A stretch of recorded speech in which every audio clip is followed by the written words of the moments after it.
We're on the Country versus Metal podcast with Caleb Michael. How you doing? What's going on, y'all? Chilling, man. See, I love your website, Earl name. Just arrest Caleb Michael. Yeah, I thought for the longest time it was arrested Caleb Michael, and then I actually looked at it. I was like, yeah, I'm gonna hear about this one from everyone. Yeah, I never noticed it because on an iPhone it's small, but when I did on the laptop, I was like, so that was like on accident, a clever accident. Yes, Chance, my manager, love him to death. Likes to leave out a letter here and there, but I think it turned out just fine. Yeah, dude, I'm the same way. Like the other day, I could not figure out why I could not log in to one of my logins, and I'm like, yeah, Apple saves everything now. I'm like, I should be fine, and then for some reason there was an A missing. I'm like, yeah, no wonder. It's the story of my life. That's just. Oh yeah, I've had the same one password. If someone found out what my password is, they have it for everything. Yeah. Yeah, and probably no one's ever hacked it. Like at work, I have the 16 characters, and I have to change it like every couple of weeks. I'm just like, dude, I've had the same bank password for the last 15 years, and my money's secure. Still there. Yeah. But yeah, man. So man, it's been a while since I've seen you, since last year in Texas. Dude, I know that was such a good time. I've actually got to play with a few of those artists that I met at your little get together. What was it? The White Elephant, right? Mm-hmm. Yeah. Carissa Carter came out and opened up for us last weekend in the 4th of July. Got to hang out with Danny Ray. She's awesome. Couple other fellas out there. And that was such a fun time. Yeah. We're doing it again at the Rhinestone Saloon this year. Yeah, I think Talbot was mentioning that to me. I love Rhinestone. As much as a reputation the Stockyards have, I love it down there. Yeah. Well, do they have a bad reputation? Or I've only been there like a couple times. Yeah, once it gets a little late and all that booze starts flowing, it's easy to find trouble there. Oh, I got you. That's like anywhere though. Oh yeah. Yeah. It's like I was hanging out with Giovanni. Yes. And dude, we're in Baltimore and we're walking around and I'm like, yo, did you ever see The Wire? Like we should not be walking around. He's like, we got Trejo. I'm like, he's like, I don't want nothing to do with this. I was like, dude, there's a reason all these bars are closed because we shouldn't be walking on the street right now. And then, oh man, we found like this place and it was funny. It's like, I've never repeated the story ever, because like when people are like, how come you never take videos when you're in a tour bus? I'm like, dude, that's their house. And I'm not TMZ, you know what I mean? Like, right. Not trying to spill everyone's tea for them. Yeah, dude, exactly. And I was just under the impression like, okay, nothing bad happened, but like I just don't, I just don't tell the story. And I saw him at Lava Cantina when I was down in Texas, and he had a crowd with him, and he started telling the story, and I was like, okay, I guess I can too. Yeah, but it was funny. It's funny because Lance Rourke and Muscadine Bloodline came up, and they're like, hey, where do we eat? And I was like, how about around? And they're like, is it safe? I was like, yo, you're in Baltimore. That's a lot. What do you define as safe? Yeah. A lot of that depends on, do you like to stare at people? Yeah. Yeah. People in the city, they're not a fan of looky-loos. No, just look straight, keep going. Yeah. Now, how far east have you been? Not too far. I mean, we back in the day, when the band was early, I think we got paid like $500 to play all the way out in like Lufkin, Texas, right there, right before Louisiana. I think that's the farthest east we've gone. As of these upcoming months, we're doing a Midwest tour, so we'll be hitting like Tennessee and stuff like that. We really wanted to get a few tours in, a Midwest, Northeast, but it's tough out here for an artist. Got to financially plan for all that stuff. So hopefully we'll be coming out east early next year, but got to make that money first. Yeah, that's true. Now, do you guys like hit shows really hard or just sporadic? Yeah, I mean, as of last September, so obviously people around here know this about me. I was a septic man for a long time, for 5 years. My wife's parents own a company in Sanger, and during COVID, before COVID, all I was doing was playing with my two brothers, traveling Texas, and COVID hit. Started working as a septic man, and um, from there, just tried as hard as I could to push for gigs and getting the right people around me, to feel confident enough to be like, you know what, I love y'all, thank y'all for the job opportunity, but it's time for me to go. And that, me and my wife sat down, we're like, you know what, it's time. I'm only getting older. I've got a good group of people around me, and just kind of got to go. And the beginning of this year, I think for a lot of people, I mean, even people up in like the geo status of this Texas music scene was really hurting for shows. They'd have like a good line and then cancellation, or just crickets. But since about March, we've been trying, to at least have a full band gig once a week, and maybe two solo acoustics if we can float that. And we've been staying steady, but we've really had Seventh Planet. I don't know if you've heard of them. They're out of West Texas. They do our booking now, and they've just really been pushing for this, tour thing that we're doing. Our listenership's going up, and it's like it's time to get out of Texas. Yeah. Yes, cool. Like you guys have like a really cool, unique sound. And Thank you, man. it has like I'd call it like you might laugh like a porn groove to it. Yeah, You know and what I you're mean? talking about "I'm Ordinary." I know that. Dude, I love it. Like Yes. I had a lady at a show. Yeah. It was for like the Kentucky Derby, and she said, "If I asked you to play like old '70s porn music, do you know what I mean?" I said, "Lady, I've been waiting for someone to ask me that my entire life." And I was like, and she's like, "Yeah," and I love it. Like, Yes, it's that wah pedal just going back yeah, and forth. I remember getting "I'm Ordinary" before we recorded that. It was a little bit more of a low drive right there, but that bass and the wah and the just tight drums right there, you're like, oh yeah, someone's definitely walking in with a thick mustache and not enough clothes. yeah. I'm here to check your cable. Literally, you need My some name's pipe Carl sticks. Hungus. Literally, no, Yeah, I love that song, and a lot of our songs started out one way. We're kind of just a jam band, and we have so many different music influences just in the four piece that we have. I love the Texas music scene, but I never wanted to put us in like a box. Like, hey, yeah, we're stuck to this one sound. This is what we're gonna do.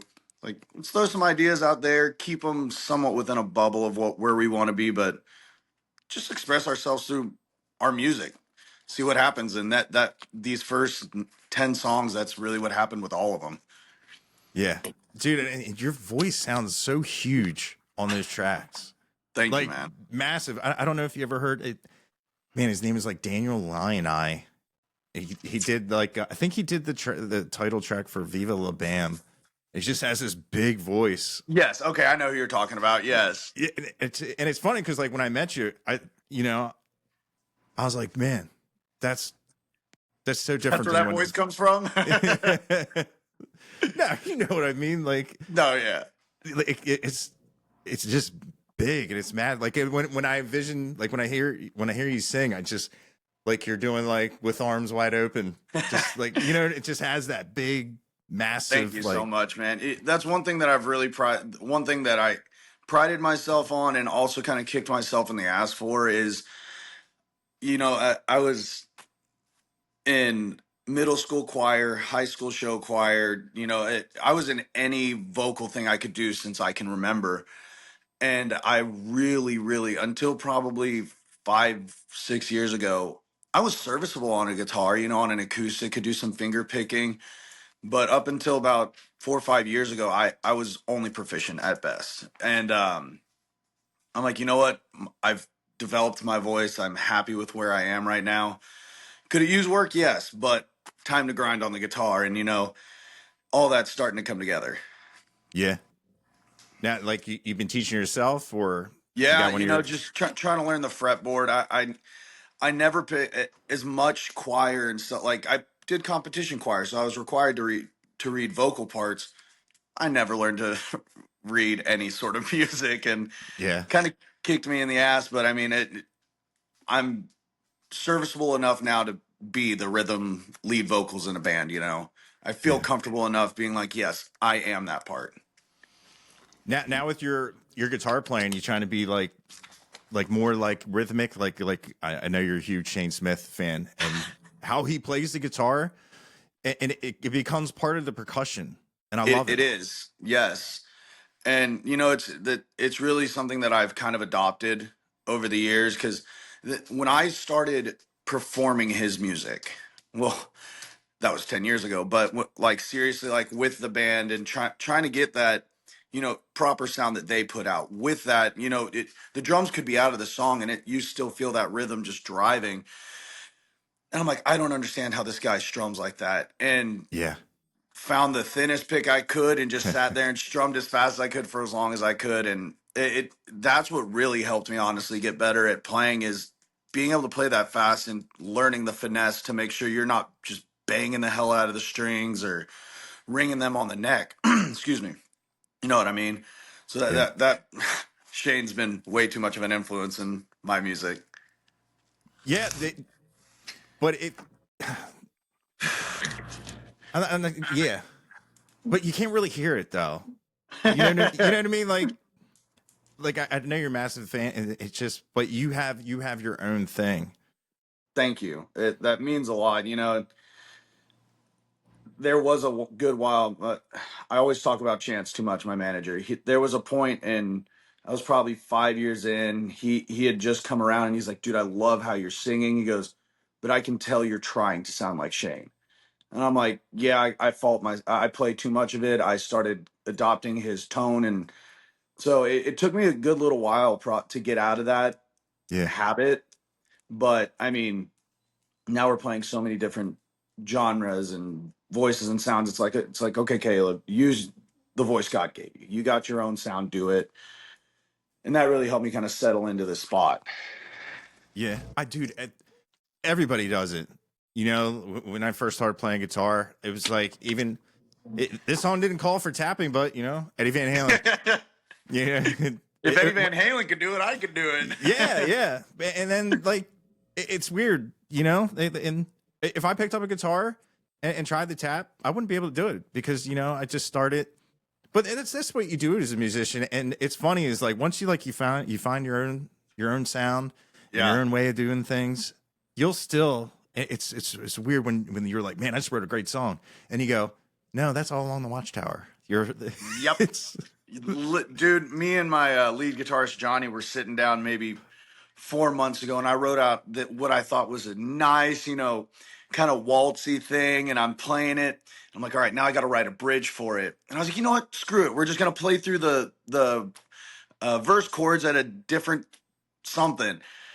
It's like, nope, I just wrote a Cody West song. That's literally Cody West. I was like, damn it, dude.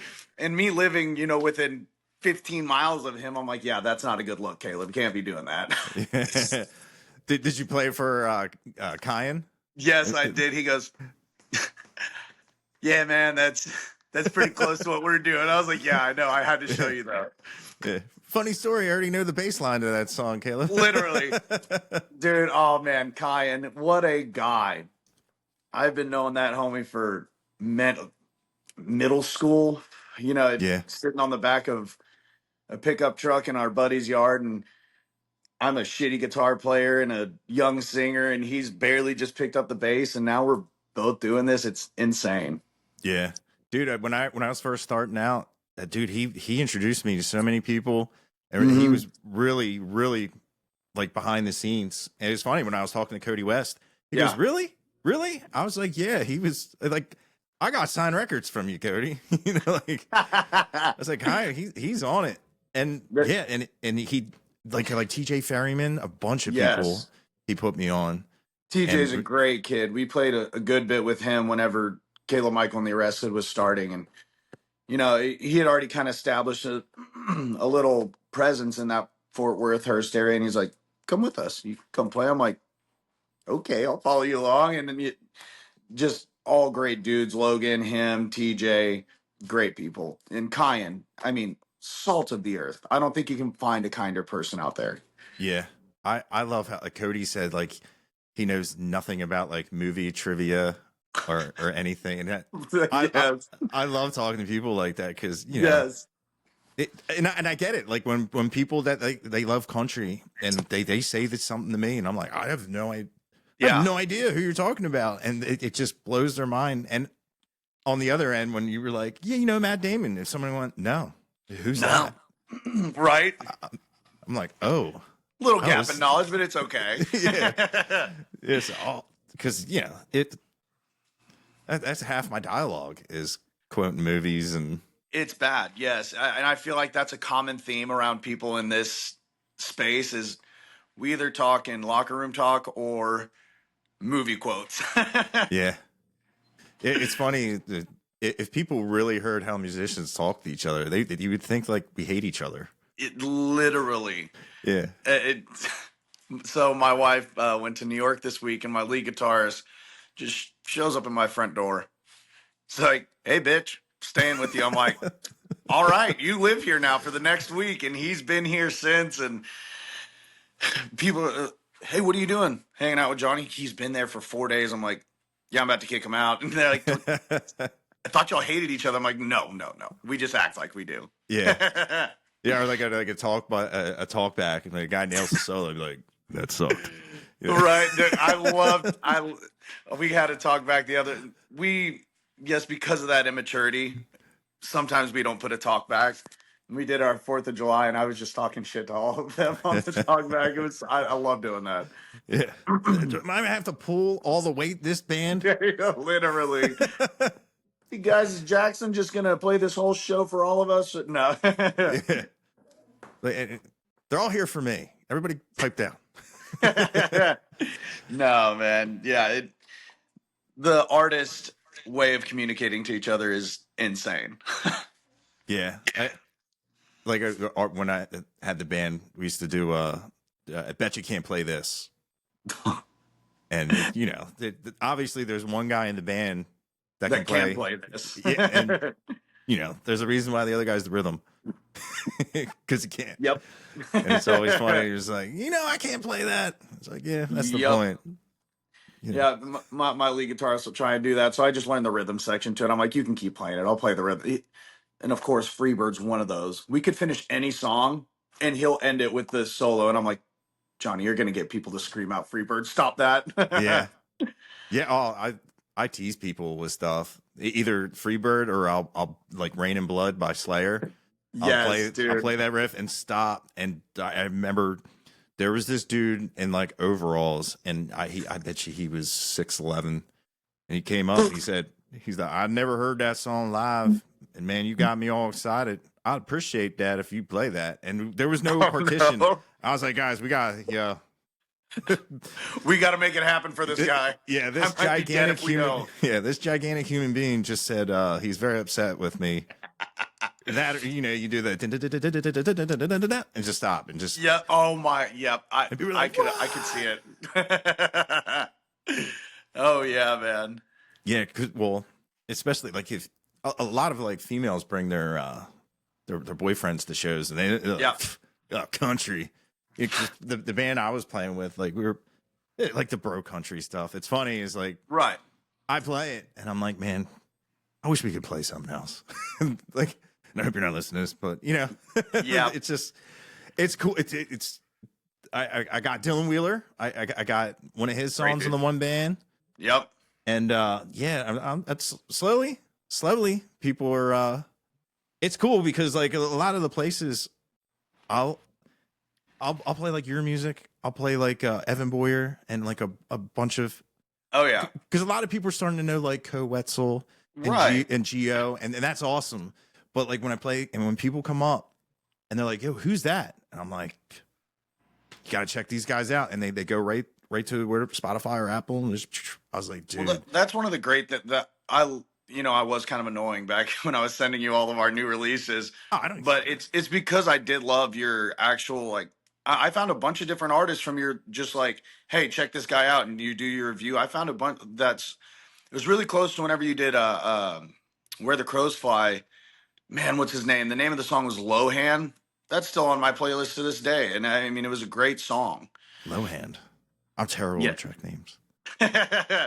But yeah, I mean, I found it from you, and that's why I love what you do with this channel. Like, it's not just these interviews and stuff. You push out the smaller people who maybe don't have the advertising money or stuff like that, and I think it's amazing that you do Yeah, that stuff. dude, I love it.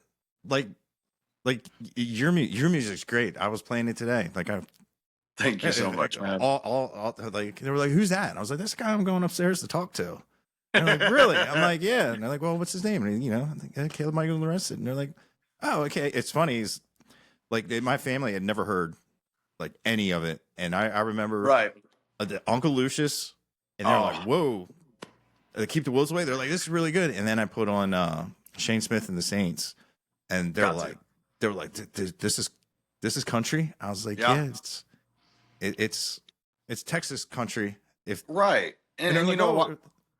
A lot of people are just so stuck they'll turn on their radio and just listen to their one station. And, they'll find a new song here and there to listen to, but you do yourself a disservice just staying on that one station and not looking. And that's why, you pushing out those songs that may not be on the radio or on this bigger radio stations.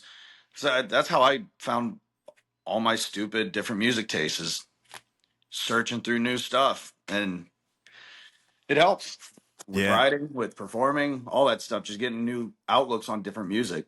yeah, oh, definitely." Especially, it's exciting when you hear something and it's something done different. And you're like, "I love that," Oh, yeah. and and then you just go down the rabbit hole, and then like you can you can apply it to your own music, which Exactly. which I love. And, someone like Eric Herbst over here at Panhandle House, that's where we recorded all of our stuff, except for Water. And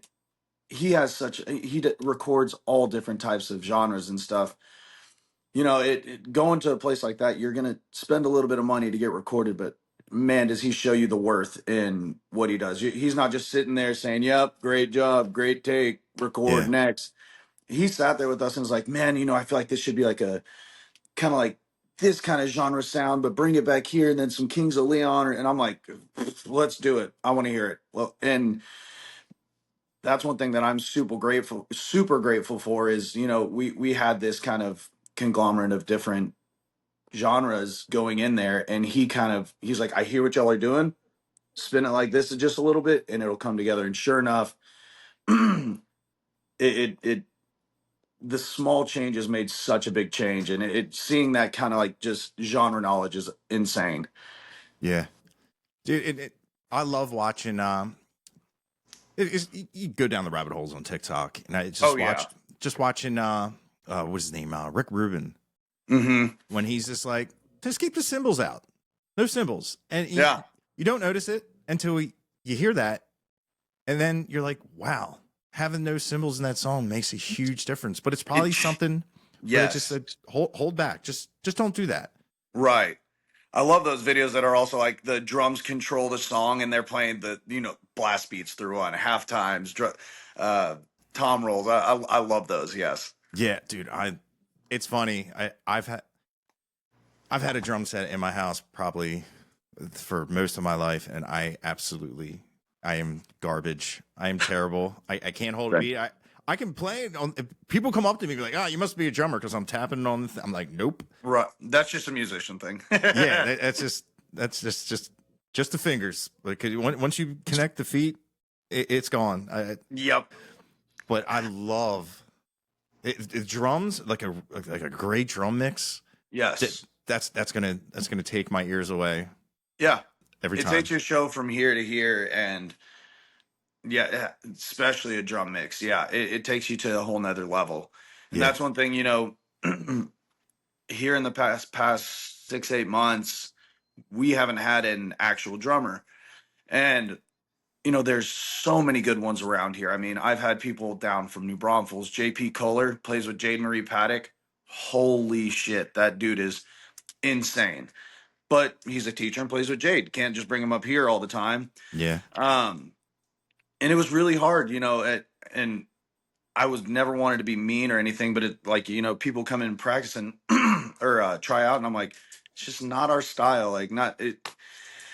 And people don't understand, once you find that sound, kind of what you're looking for, you don't want to deviate too far. Don't fix what's not broken, right? Yeah. Kind of deal. And it took us a good while. And, we found a few good ones. Um, Davis Nichols, he went down and played with us in South by Southwest. Great drummer, just couldn't handle, travel and his job. Yeah. But we finally landed on a young kid. Never thought I'd have a 18-year-old in my band. And It's Jackson, right? sure is. That I've dude's got some chops, man. yeah. Yeah, I've had him on the podcast. Yeah. Yeah, he's cool. I've talked to his dad a lot. Yeah, Jamie's great. Yeah. Yeah, it's funny. He was like the most polite. It's funny because he was like, I was 14 then, because I was like, oh, he's so polite. And he's like, I am older now. I'm like, I understand. I was just saying, like, yeah, because he was like, yeah, I've been playing football. I'm like, football? You better not get hurt. Literally. Yeah. Yeah, the first day, him and his, because he's all the way from Palestine, and we're here in Denton. It's a 2.5 hour drive, 3 if there's bad traffic. And I'm like, listen, man, if you want to just come down for a little while, he's like, no, let's make it worth it. Just jam all day. And I was like, what do you mean? He's, show up at 1. We ended up jamming till 9 at night, just I told him to learn 5 songs. That's it. He jammed along with everything we played. And I was like, I still had to act like I The gotta boss. go home and deliberate. I Yeah. was like, Yeah. nah, this kid's got the spot. But no, yeah, they're great people. They came over just shooting the shit with us. It's really hot in the studio that we practice at. So, especially his first day, I was like, "Yeah, let's go take some breaks. Let's go chat." And it was just a great experience with them. And I was ready to hire him right there, but I was like, go home, call you tomorrow. And sure enough, he was like, hell yeah, dude, let's do it. Yeah. Yeah, dude, that's awesome. Yeah. Like you said, the drummer leads the band. Yes. And that, He, that's one thing I don't think that a lot of people, even people in bands, realize. Like, I can't always. I'm singing through a mic 99% of the time. If someone needs to give orders or make sure stuff's going right, that dude back there controls a lot of it. And I've been great. Not grateful. I've been lucky enough to have people that are willing to be like, hey, and kind of be that big old boss man for a second for yeah. me. But yeah, it's funny. Like, I play with in-ears, and so does my Yeah. drummer.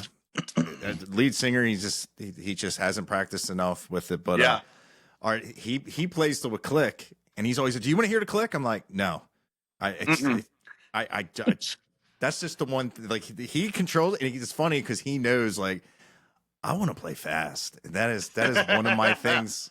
Because, like, man, when the crowd's going nuts, and it's just like, yo, especially if You you can't sit there and be melodic. You got to give them what they want. dude, it's especially like when people say, like, what's the biggest upgrade? They're like, well, I got 2 PAs, I got a good mixer, I got this. I'm like, Yeah. get yourself 2 gigantic subs, and when they hit that bass pedal, and it's gonna make their heart, it's gonna make the blood pump through their body when you hear that. Yeah. It's, dude, it's unbelievable. It makes such a massive, even if they're Behringers, if they're cheap, it doesn't matter. Just that air, just, oh, dude, like, I can't get enough of it. I love it. Like, when the last time I saw them Dirty Roses, and it's just that They're thump. fun. Yeah. Oh yeah. Yeah. I kind of get a little chicken when I go to shows. My man Chance is always like, yeah, you go to this show, go meet the guys, go talk to them. And I get there and I'm like, I can't go over there and talk to them. And I don't know. I have really bad imposter syndrome. So luckily Yeah. I get a couple drinks with me and get a little more talkative. But Yeah. yeah, that's one band that I wish I would have gone and talked to, is them Dirty Red. They put on a hell of a show. Oh, dude. Yeah. Amazing. Oh yeah.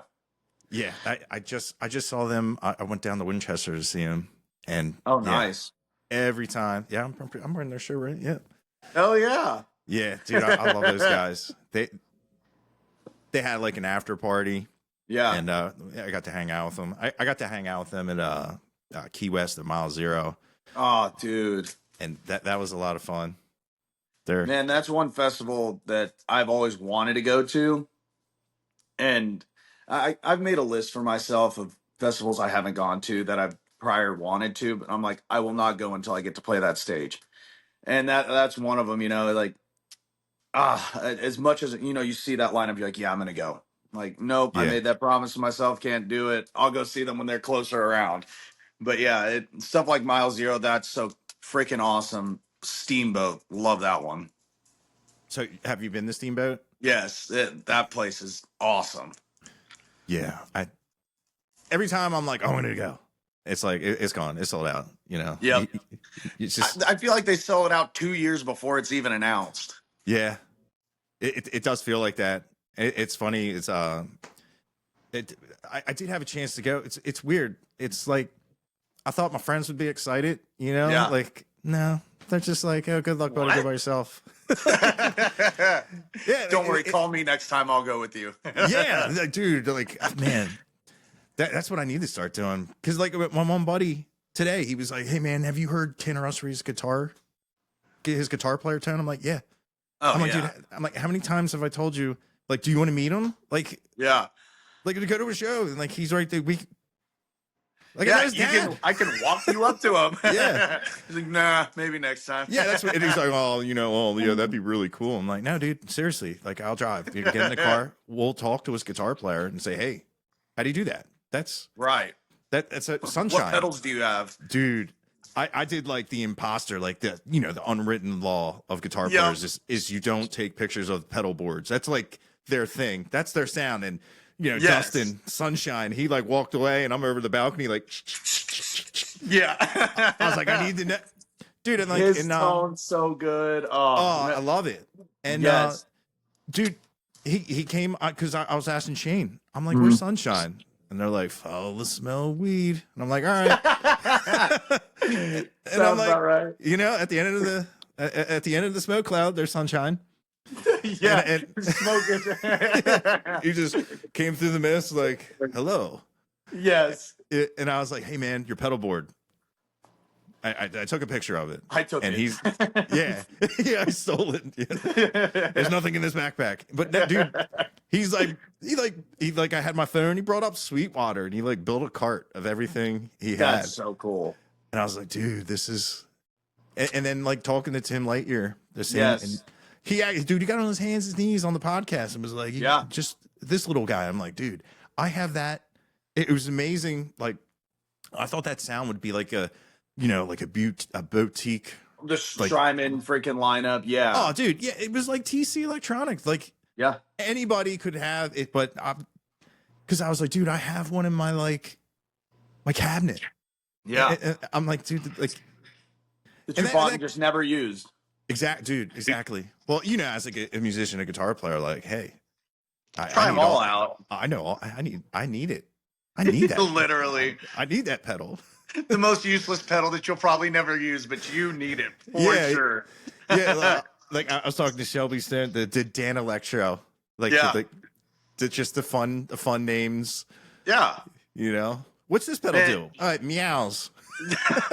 Literally, just some of the dumbest. Yeah. But you need it. You need it. Absolutely. No, I miss having an analog board. We were headed down to New Braunfels last year. We had like a show the night before, show the morning at Fair Park, and then we had to drive down to New Braunfels, and one of our straps broke, and my pedal board went flying out, mic, and now I just play through what's it called, a Helix, and it's just too much for me. I mean, I could spend days dialing through all, just looking at all the different things, and it's cool. I don't need it. Yeah, I get that too. Like I have a Kemper. And man, like I don't want to spin dials. I just want to play. Right. You know the pedals that you like, the ones that you want, and they're set where you want them. But yeah, it was the quickest thing to do, just on the way, stop at Guitar Center, get in a debt, and buy the Helix on a credit card. Yeah. I look through it every now and again. I'm like, all I need is this one board with the 5 pedals, and I'm good. Yeah. Yeah. That's almost a flex. Like when you go in with your band at the Guitar Center, it's you are a king for the day if you spent the most. Facts. Dude, like Yup. I went in with my drummer and I got like the $99 Shure in ears. I'm Yep. like, oh, they're dual drivers. Hell Yeah, the yeah. 215s. Yeah, the cheap ones. And out comes my drummer. He's like, I got the 415s. I got the quads. I got the quads. Yeah. Yeah, but He's the well, cool guy. oh yeah, well, he may be the drummer, but he has a co-write, and that thing has gone way past platinum. So his Really? his BMI checks, I call him every quarter, and it's oh yeah, it's. I'm like, what do you do now? Now that you get mailbox money, he's Nope. like, I spend money. It- he's like, yeah, I bought this drum kit for your house, so I don't have to haul. That's He's so sick. yeah, dude, his first one. Like That- we did a songwriting in Nashville, and Right? he was just like helping keep a beat, Yeah. and he hung out, and then the next thing you know, he's like, yeah, I wrote this song, it's really good, and then you put it Yeah. on. I've heard it everywhere. That's insane. Yeah, and the doors that had opened up for him. Oh yeah. You'll have to text me that song because I won't remember after this. I Yeah, have a goldfish brain. The only I thing that do. goes around here is lyrics. That's it. Yeah, Dude, you'll have to send that to me so I can give it a listen for sure. yeah. It's actually like how like I was playing a show. Yeah. And it was 8 hours before I had to learn his music, and I had to learn all. And it was funny. Like I always tell the story because on the set list it doesn't say the guy's name, and it just says Right. the song. And I just remember when he asked, and he said, because I was like, he stopped loving her today. I was like, man, I Yeah. feel like there's a key change, or he moves the capo, something's going on. Right. And he's like, yeah, and he just says, yeah, at this point, this, that, and this, and he like dissected it, and I was like, yeah, and I said, man, I'm trying to learn it. I said, I just found out who he was. He's like, Yeah. excuse me. He's like, you didn't know who George Jones is? You're gonna be playing with me. Like I'm a signed artist. You don't know who George Jones is? I didn't know who George Strait was. Literally, yeah. I just remember like at first I was like, what the hell's a troubadour? And Yeah. it's funny now, like of like all the old guys, Mm-hmm. I really like. I think Randy Travis is like my dude. Yeah. I really like his voice. And Oh yeah. and it's like dude, back in the day when I was younger, I don't think I'd appreciate it as much as Right. as an adult when you heard it, because I was kind of like it's weird, man. Like Yeah. these songs have meaning, and I was listening to like Mhm. songs about like dude, it's like stupid. Yeah. Like as much as I love how heavy and everything is, Oh yeah. it's like Kirk Hammett said it. He was like, these bands, they have like 44,000 songs about like Satan having Right. having a sandwich. There's Yeah. no substance. Like I know nothing about any of the artists I grew up listening to. Yeah.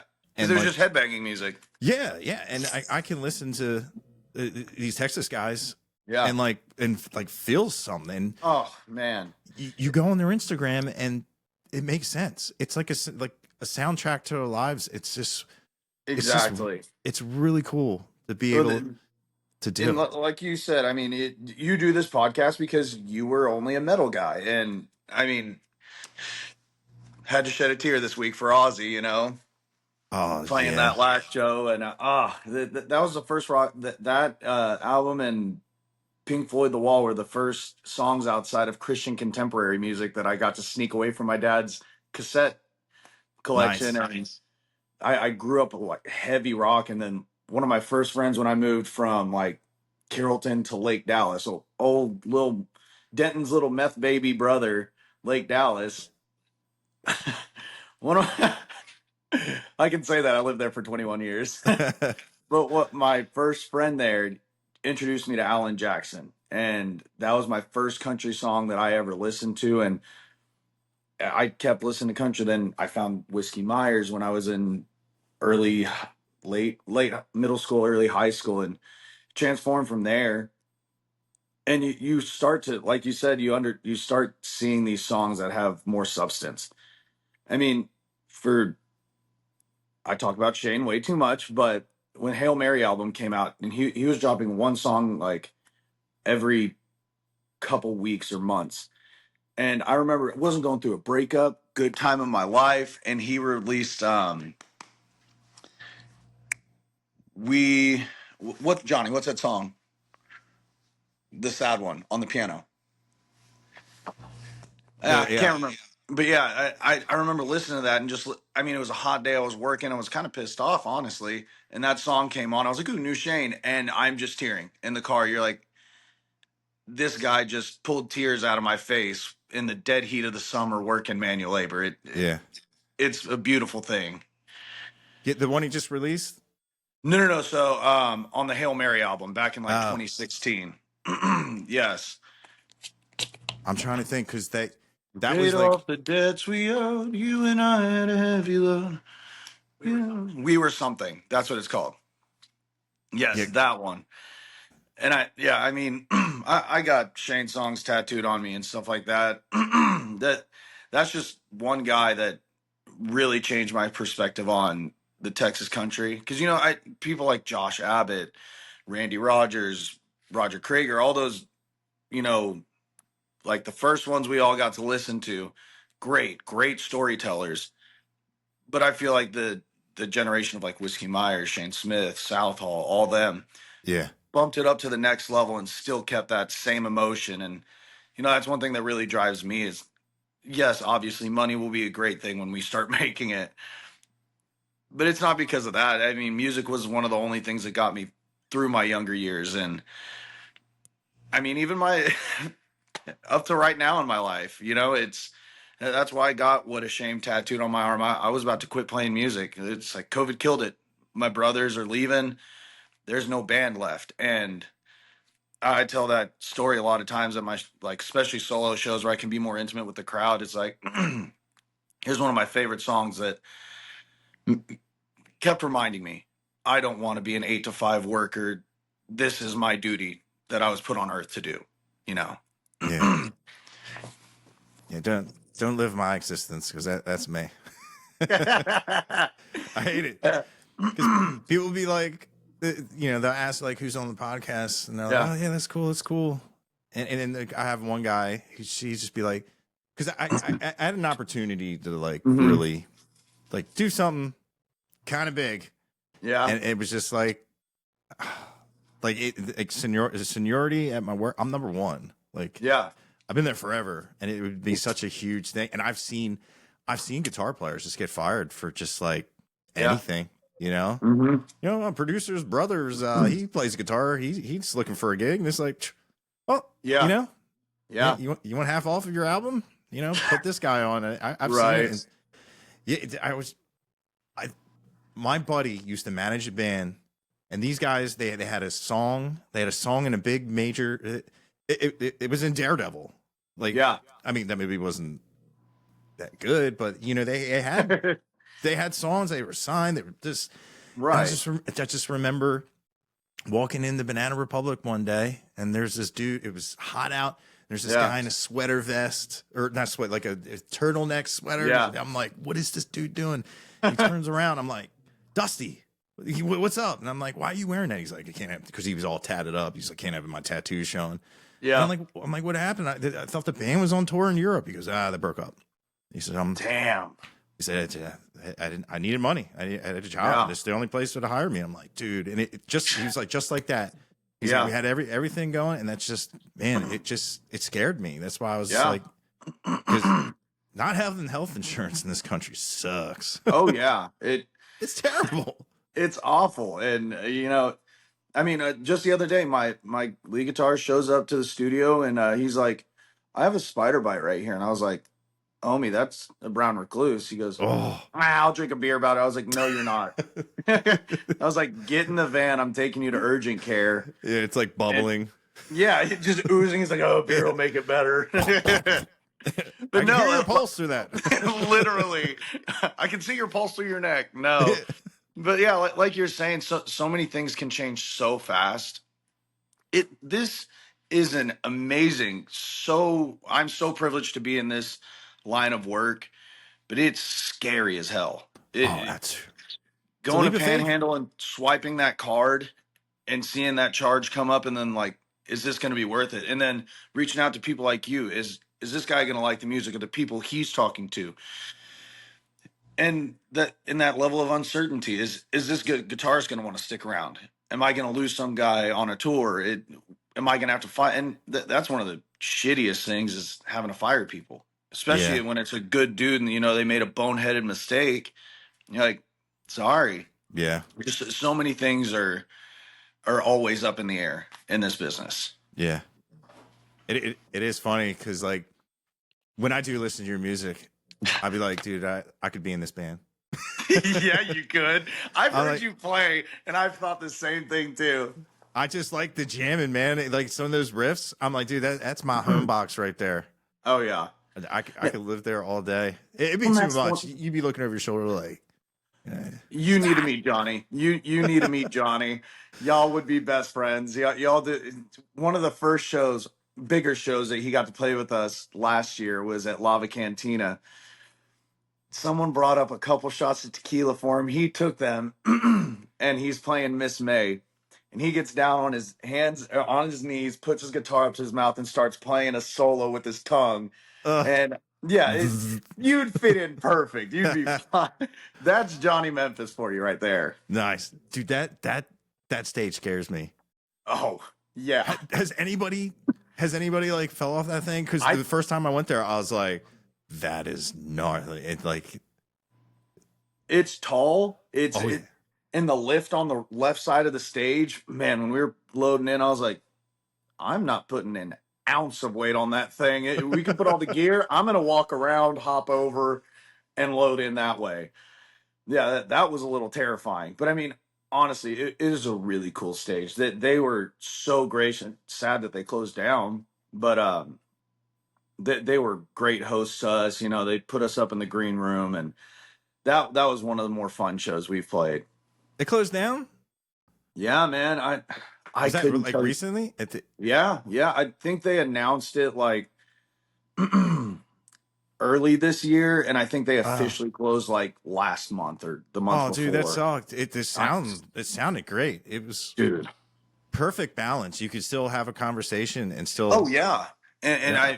they had obviously great subs. I've been going to Lava Cantina since they opened, and that was one of my favorite things there. And speaking of another bar that's closed around here, Hanks. Hanks, dude, It, I was just gonna. go ahead. Talbot was. We were driving by it, and he goes, "Yeah, that's where a lot of people that you've done reviews for used to play there." I'm like, Yeah, man, man. And now that, did you ever get to go there when it was still Hanks? no, no. I remember That when it was closed down, though. Yeah, that was one of the, for people at our level of where we are and a little bit above us, even I mean all the way up to people like the Steelwoods and Shane before he blew up.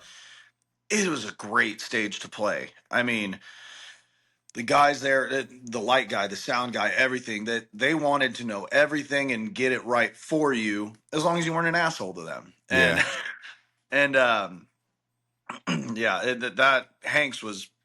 I've seen too many shows there. Finally got to play it. It was a sad day. I went that New Year's Eve that they closed it, and everyone had a tear rolling down their face.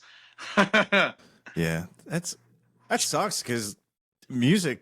I've only been down there a couple times, but it just seems Yeah, like so ingrained into the culture of. it is, man. And you go to other places in the world like that. You can go to Nashville and you have a big music scene there, but it almost feels universal here. Like anywhere you go, that there's for sure, like, hey, you got to check out this music scene in this city or this city, and may not be all the best music, but I mean, like you said, it's like it's ingrained down here. That's just what we are. Yeah, yeah, definitely. But is there a venue that you haven't played that is like your Super Bowl? Yes, in Texas. I mean, I am so unbelievably blessed to play the stages that I already have. Like Hanks and Lava. We got to play Green Hall not too long ago, which was insane. Obviously, everyone wants to play Billy Bob's eventually, but I think my real goal for Texas, at least, is Whitewater Amphitheater down there in New Braunfels. Yeah, I Seen a don't know if bunch I of ever, shows. yeah, I don't know if I ever seen that one or heard of it. It's a cool one. It's a really, but the like creme de la creme would definitely be Red Rocks. Yeah, that place. I'd seen it in movies, Yeah. and I've seen people just like run backwards down the steps. I just had Yeah. no idea that it was like a music venue. And Yeah. then just learning about, you know, the red dirt Texas country thing, and then you see Yeah. that, you're like, I think it was like I was talking to Drew Herrickle, the picture of him with Cody Mhm. Jinks, and just the Yeah. sea of people. I'm like how do you Wild. play that and like go play like a bar Insane. show? Right. Exactly. And yeah, I've been there once. It wasn't for a show. We went for my birthday to Colorado, and I was like, we got to go by Red Rocks. And I mean, always dreamt of playing there, but you getting to actually like set your feet down there and be like, okay, this is really cool. One day I'll go see a show there, but we're too busy for that right now. Yeah, oh, dude, you might play one day. Lord willing, yes. Yeah, you know, the next time, you know, Uncle Shane has a date there, be like, hey, it's your nephew Caleb. Right? Just saying, Man. hey, we're available. We're available. I'll tell you this much. Every one of those guys in that band has been so unbelievably kind to us. You know, every one of us guys that plays music has gone through a bad spell of drinking or drugs or something. And, you know, I've made an ass out of myself in front of them before. And, you know, Tim, back when he was playing with them, hey, man, come backstage, come hang with us. Shane shows up to bar. He's like, what are you getting, everyone? I'm like, I don't know, but what do you want? No, I mean, they're always the kindest. Corey, their tour manager, that Yeah. dude, the amount of times I've texted or called him and he's responded like that, that they're some of the best people that I've met in the scene for sure. Yeah. Oh, dude, absolutely. Yes. It was funny. I know he was this kid, and Chase, he was like, dude, you look like that guy. You could be that dude's twin on TikTok. I was like, yeah. Because I went to their show. I was wearing a Midnight River Choir shirt. Yeah. And they were like, whoa, whoa, whoa, whoa. You know, we're out here in Pennsylvania. And they were like, they looked and they're like, oh, what's It up, is man? him. Yeah. It was funny. It's because, yeah, that was the first time I met him. And like, yeah, like you said, Yeah. every time I seen them, I randomly saw Shane like in an alley bar Yeah. at my 1 mile zero, and he was, you know, he was having fun, Yeah. and as so you was do. I. And I was like, dude, I'd never do this, but can we get a selfie? You Yeah, know, and he's yeah. like, let's do it. And I'm like, oh, I had, yeah, because normally if I'm like stone cold, I'm not doing it. I just, Yeah. No. I may not even like walk up or say anything, but yeah, after, you know, that, because like Miles, that was the first time I like ever got recognized. And people are like stopping Yeah. me, you know, like, hey, what are you doing? Hey, and I'm like, oh. And it ended up hanging out with Midnight River Choir, and they're like telling Yeah. me stories. I'm like, dude, I don't know. I mean, they're great dudes too, man. Bobby Driver, their bassist, he's played a couple shows with us. They're all freaking awesome. Yeah, they're a lot of fun. Oh yeah. Like with Eric with those glasses, I was like, damn, these guys are somebody. And they come walking over. They're like the first people I saw. Yeah. And I was like, hell yeah. And like, yeah, it's funny when I got to meet Rio Tripiano. Yeah. Oh my God, that dude is insanely talented. Yeah.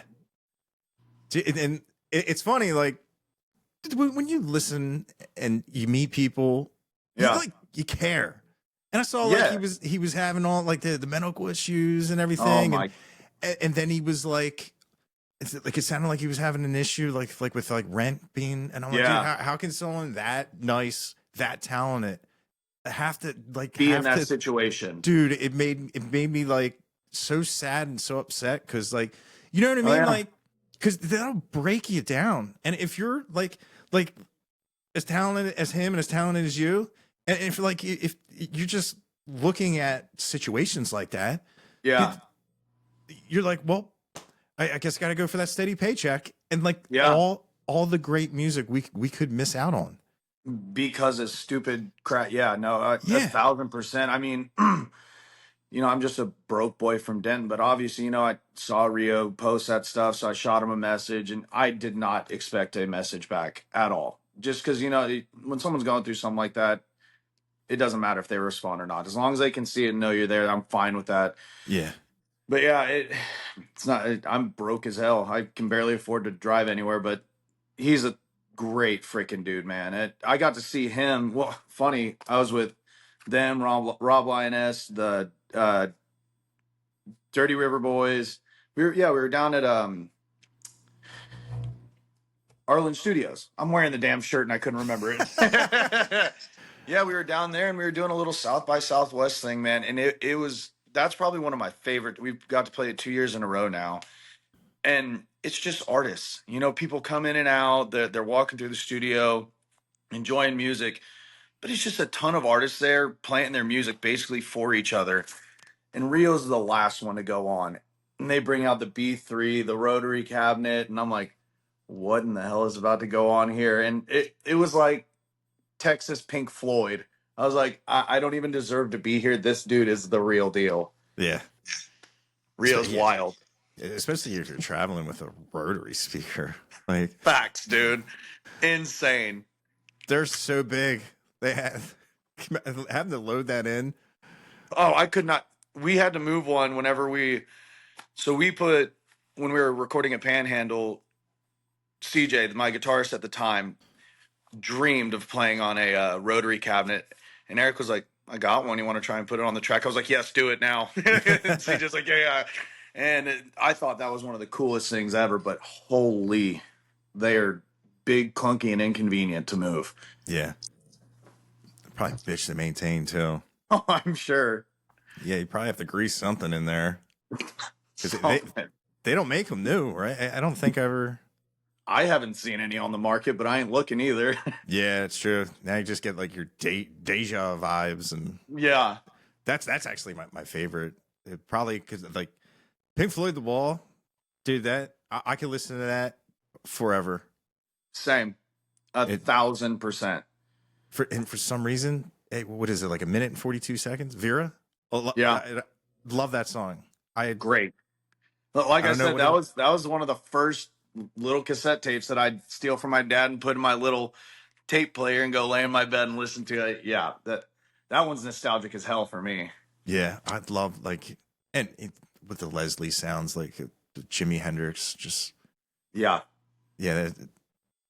definitely one of my favorite effects for sure. But yeah. A bit to do. Oh yeah, that's like when I was talking to Drew Herrickle, and he was just like, oh yeah, they're vintage.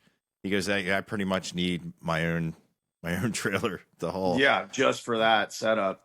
Yeah, watching anyone play on one of those things it blows my mind. You're watching them control it and faster, slower, and play the damn organ. I'm like, I'm not qualified to be in your presence. Do your thing, brother. Yeah. We're not worthy. Yeah, literally. That's just funny. I always find a way to quote Wayne's World. I swear, every podcast I do, there's always some Wayne's World in there.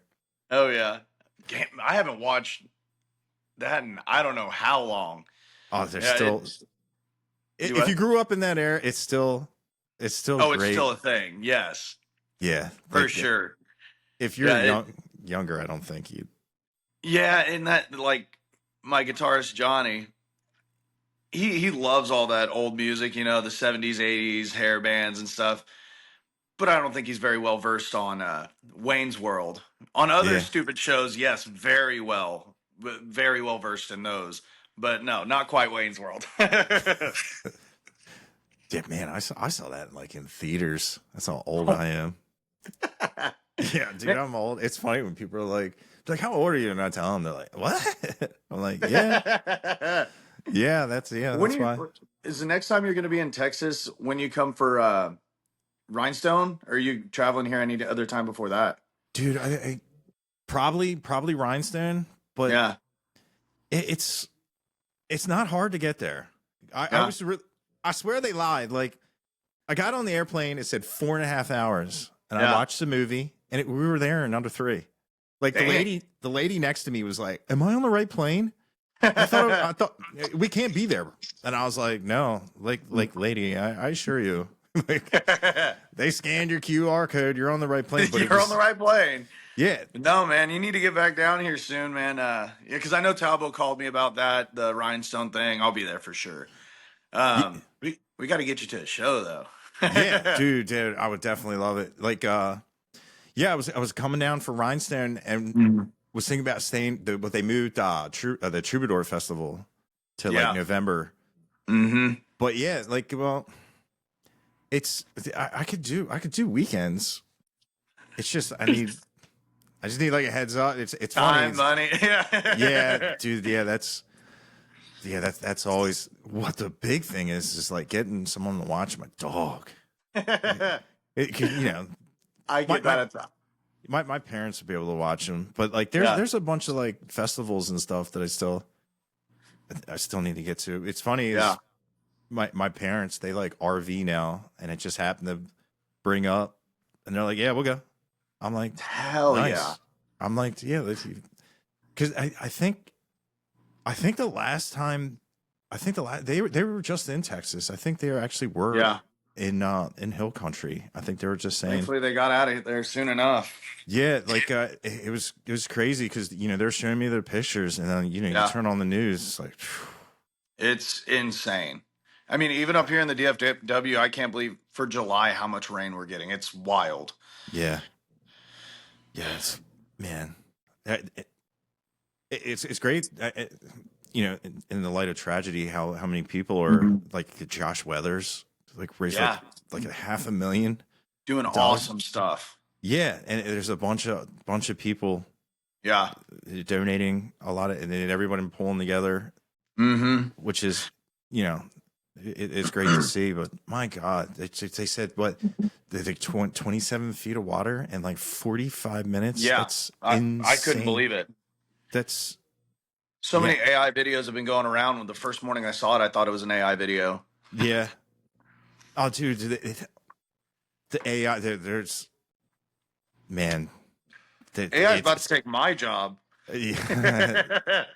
It's funny. It's funny. Like I dabble in AI. I have an AI. My voice. If I need to have my voice do something, I can type it in.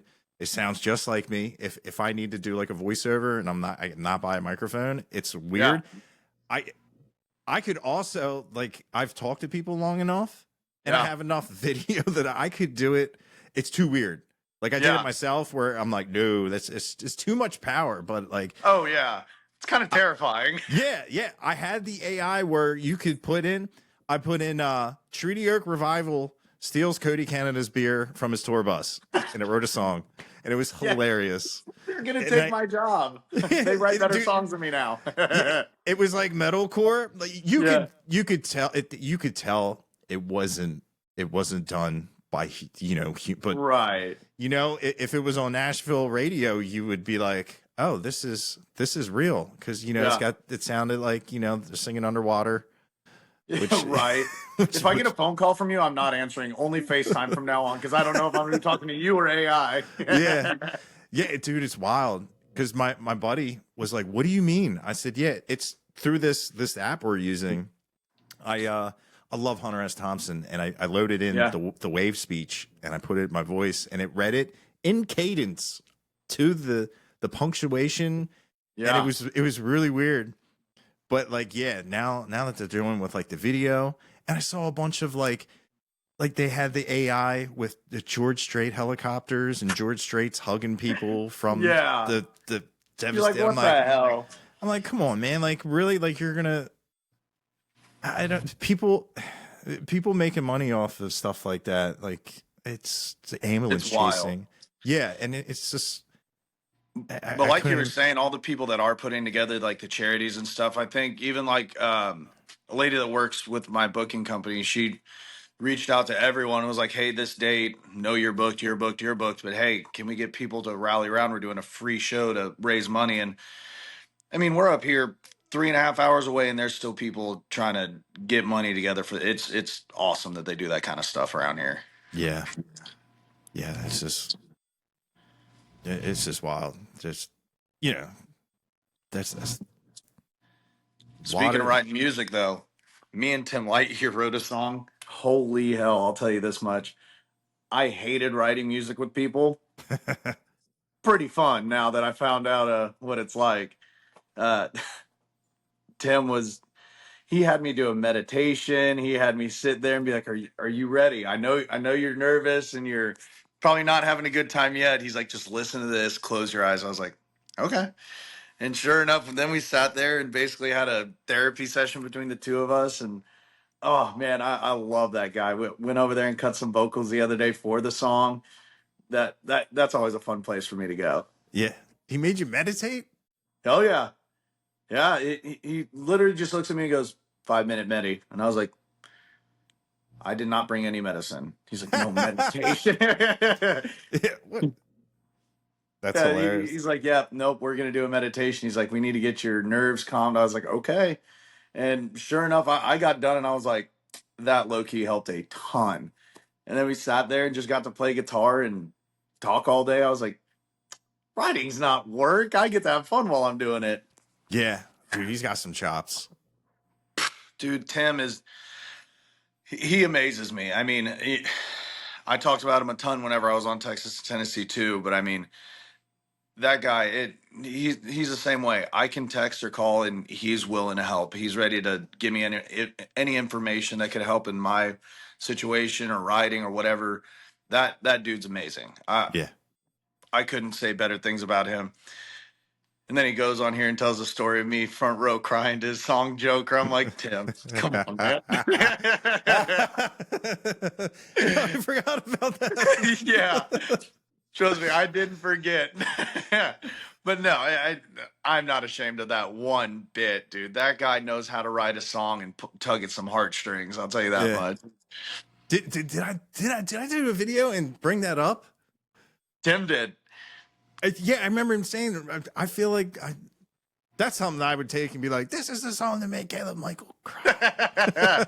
Man, joke will do it to you. Yeah. Chance will be scrolling through the music on while we're driving to our next gig, and that'll come on. I'm like, Chance, I cannot cry at 1:30 p.m. We'll play that after the show. Yeah, dude, that's when you know you have a great song, because I came really close when I was at Highway 30, the Texas. Yeah. There's Courtney Patton. And Oh.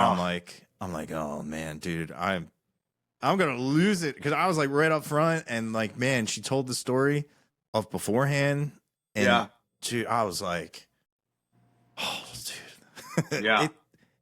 it very profound feeling, because you like normally, like I listen to music to, like, like when you work out, you want to hit the big numbers, you use it as Right. adrenaline, like, Yep. but you're hearing like, Courtney Patton. yeah, and here, like Drew Herrickle said, sometimes the words can hit you just as hard, and that was like a great moment of that. And Yeah. like Tim's lyrics, it's just, Yeah. and dude, and it'll catch you like Out of nowhere. Yeah, you just be standing there, you're having a good time, you're like, oh, she's really good on guitar, and you're like, oh my god. Yeah. Literally.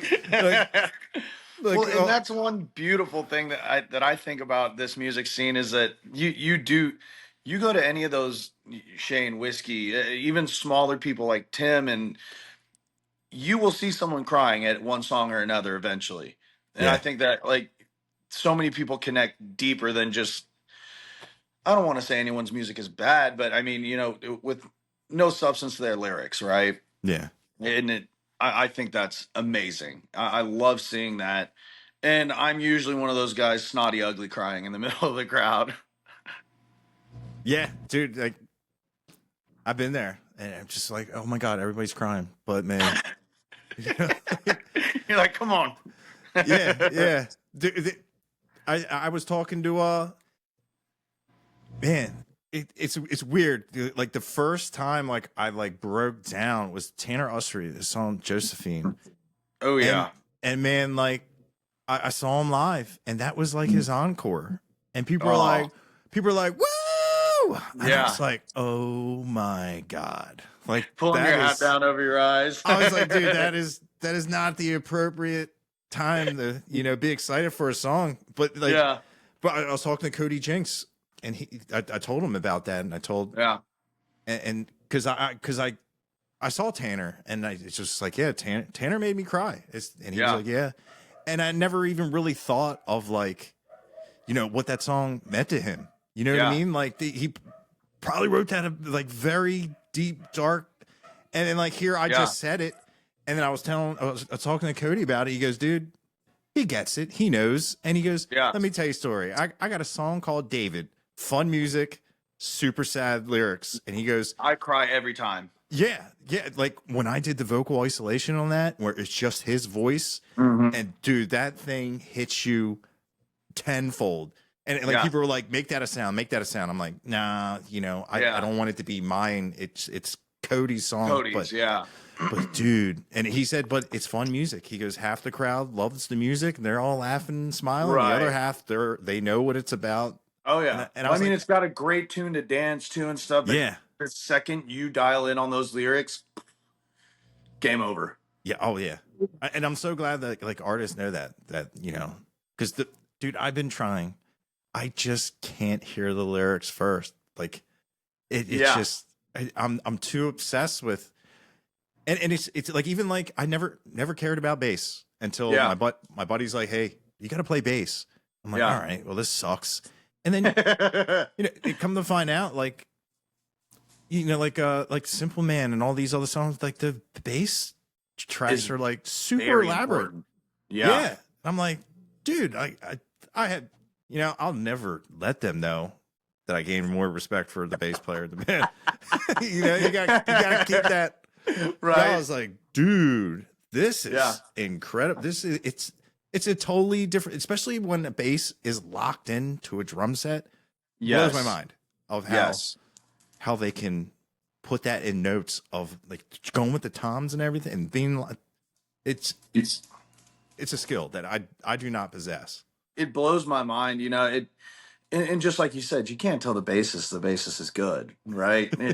And my bassist is my little brother. And growing up, oh, bass is so dumb, it sucks. And here I am 15 years later, and he's about to have a baby and stuff, and so he's taking a little hiatus, and I have plenty of great bassists come play with me, but I miss the way my brother played it. Yeah. Just something, just the way his way of expressing that song or whatever it is, and you learn to grow to really appreciate a bassist whenever you don't have that great of one. Yeah. Oh, definitely. It's, man, with my last one of the bands I was in, the one who could professionally do music was our bass player. Yeah. Like every studio we went in, the people were like, "Yo, who is that dude?" I'm like, "It's just John." Like he moved to Nashville and ended up like making wings at Buffalo Wild Wings. I'm like, "What are you doing?" Because the studio was like, "Hey, you want to come in and just be our guy?" He's like, "Oh, okay." But I got work tomorrow. I'm like, no, you don't have. That is your work. You don't have work. Yeah, you work here now. Yeah, and everyone thinks, oh, bass is easy. It's not. And when I say I had a bad bassist, that bad bassist was me. I ended up having to put on a bass guitar, and I'm like, oh, I can play this. I know the chords. No, I cannot. Yeah. Not the way it's supposed to be played. And yeah, like we're saying, it you grow up an appreciation for that.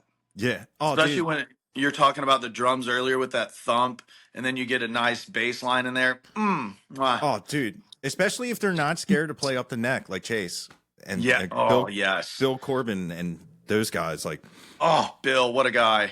Yeah, it's got all these frets on it, and a lot of people, they don't venture up past like 7, and those guys are all over the place, and it's so cool that like here it gets so melodic. Yes. And it just hits different.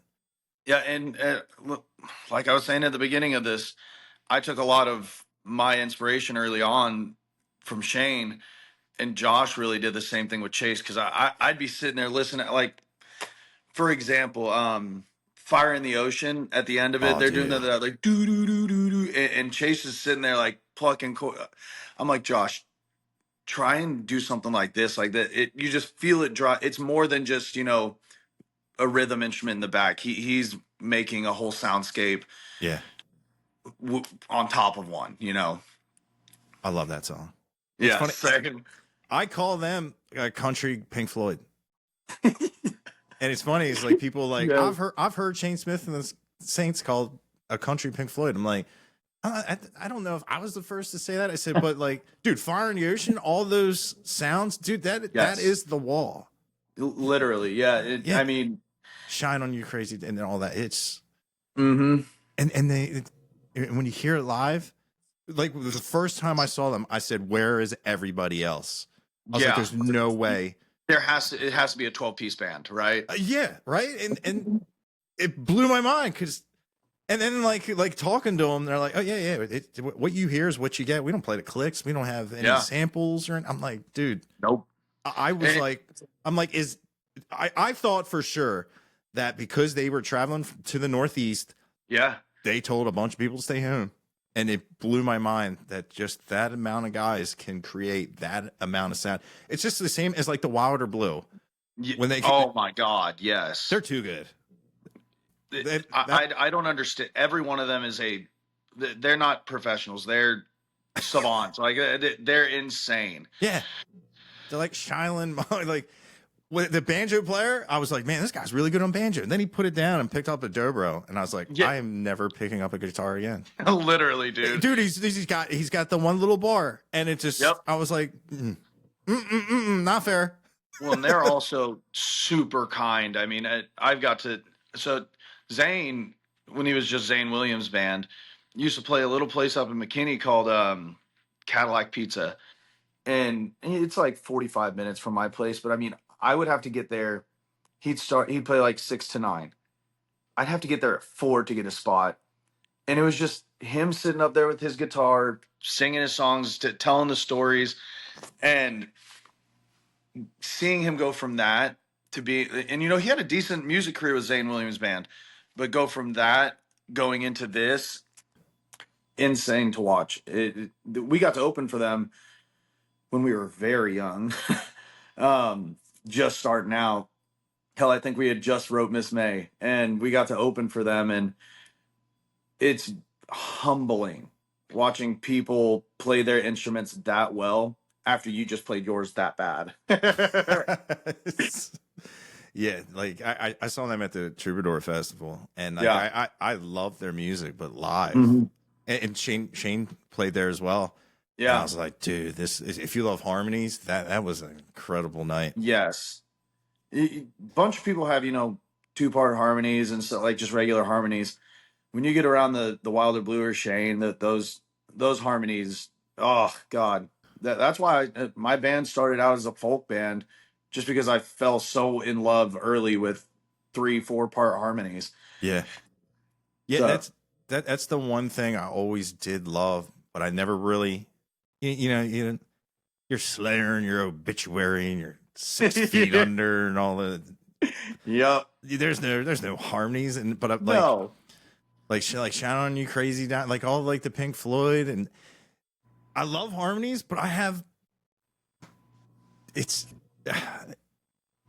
don't like when it's like it's going to be weird to say kids.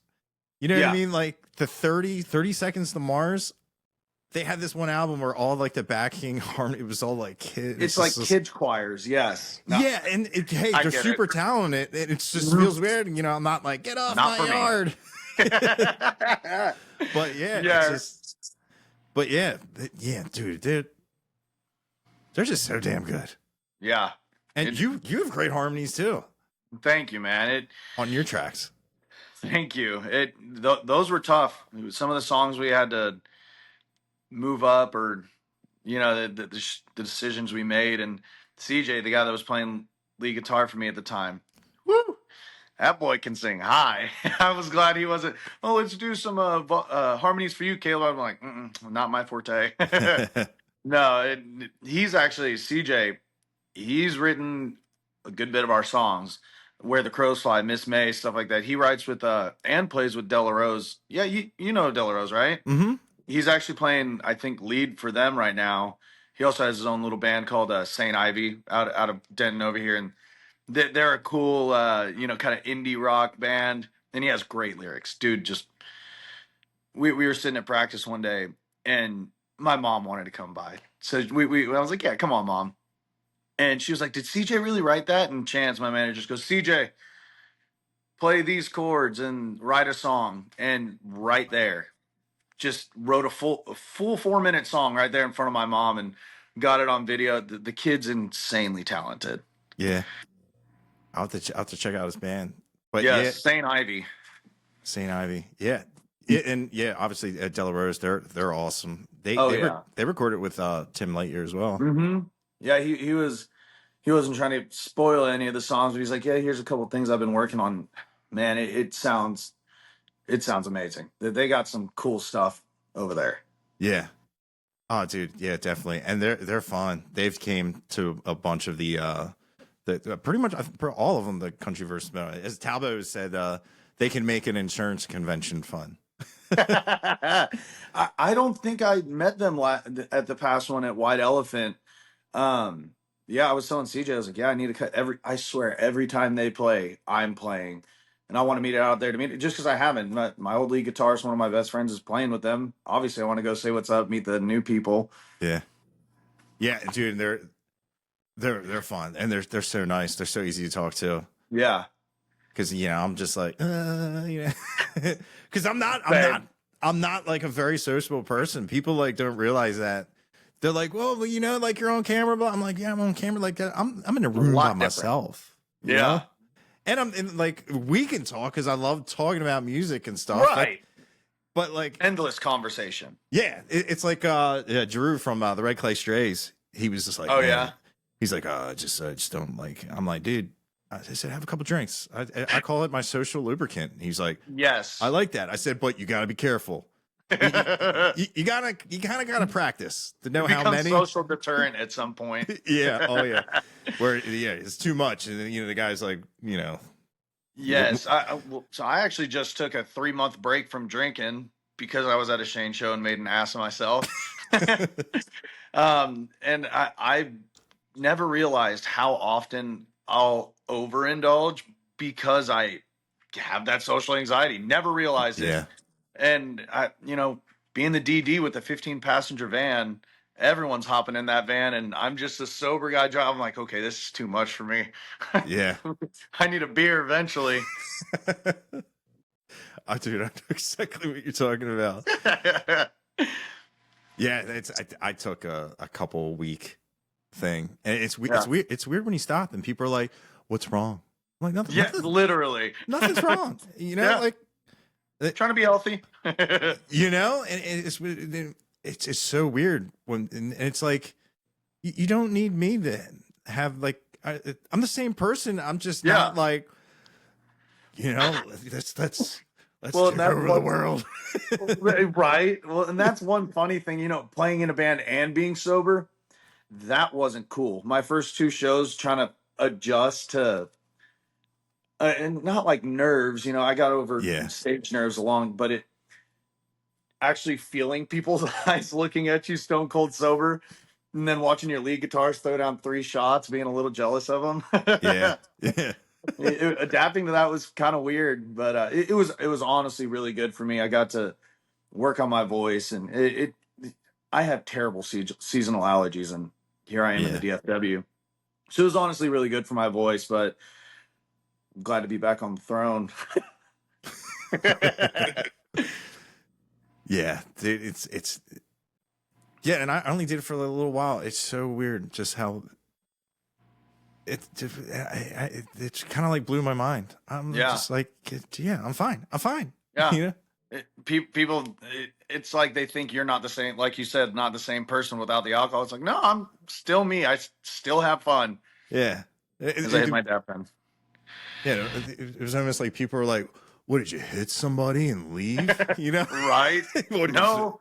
You got a guilty conscience or something? Like, hey, I just woke up and been like, all right, I don't want to feel like this for a little while. Yeah, literally. So I'm just going to, remember my days and wake up hydrated.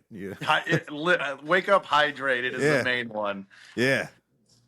You wake up and it's just like it's not it's the shower. You're like being watered back to life, like a wilted plant. You're just like, oh, That this was is literally me like an hour and a half before I got on here. like no moisture. Just Yeah, so I was like, God, I would have played 36 holes of golf yesterday. Way too hot for that. 36. Yes, and drank beer. So Uh, I was a sun dried tomato this morning. I was like, oh God, and I got to get up. that's funny. Did you hear William Clark Green's new song? I was blasting that on the golf course all day yesterday. I was like, what a perfect song for that Literally, that moment. it was played no less than 7 times on that whole trip. Oh, dude, I love the up tempo, and Yes. and it's like I'm not big in the golfing, but you know what I mean. Yeah. I could see how people would just because that's if I was to go golfing, that is what I would do. Oh yeah, and it's kind of like that, like going to the lake kind of music, but this one was tailored towards golf. Yeah, yeah. It's dude, he's one of my favorites. He is just an all around like man. He can make you laugh. He can make you cry. Ball your eyes out. Yes, Oh, dude. he like it's funny like sometimes people when I say like William Clark Green's my Keith Whitley, he just has that smoothness and just man like I got to see him live and like what a wave of emotions. Oh yeah, he could like hit you where it hurt or, he makes you cry and then plays Ringling Road for 8 minutes straight and you're just jamming the whole time. I love Yes. dude. I saw him back at Billy Bob's, and he opened up the show with Money for Nothing, and I was like, "Damn, that was really cool." Yeah, dude. That was in the middle of nowhere. That something happened before I went into that show. It was so bad. Dude, it was like it was in the middle of nowhere, and there was like an abandoned railroad. And there was an abandoned station building. And I'm like, I drove for a little while. I'm like, I had to go to the bathroom. Yeah. So I was like, I'm going to go on the side of this building. And I go.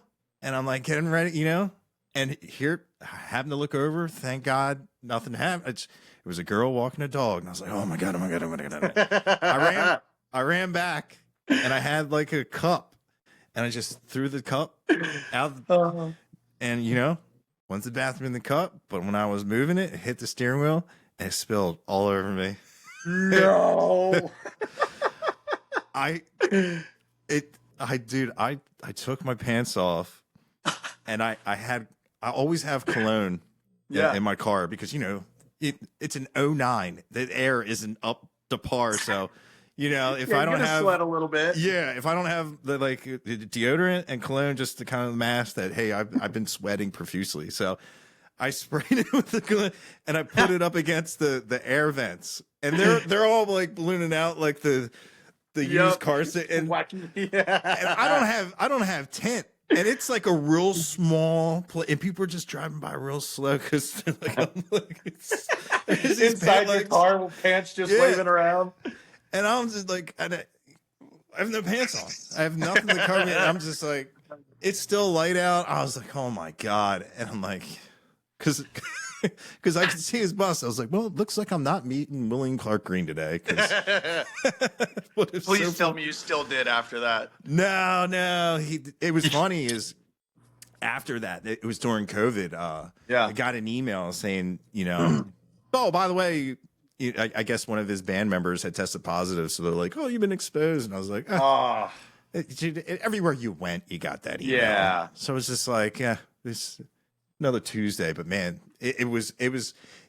I can't remember. I think his guitar player was playing drums, but had he not said anything, I never would have known. And it was still a great show. His guitar player was pretty badass on drums because I never would have known. And I love how like his dog runs out and he talks about he's like, I hate my wife's dog, and, I just love just how it's just like it's always a pleasure just to hear multiple sides.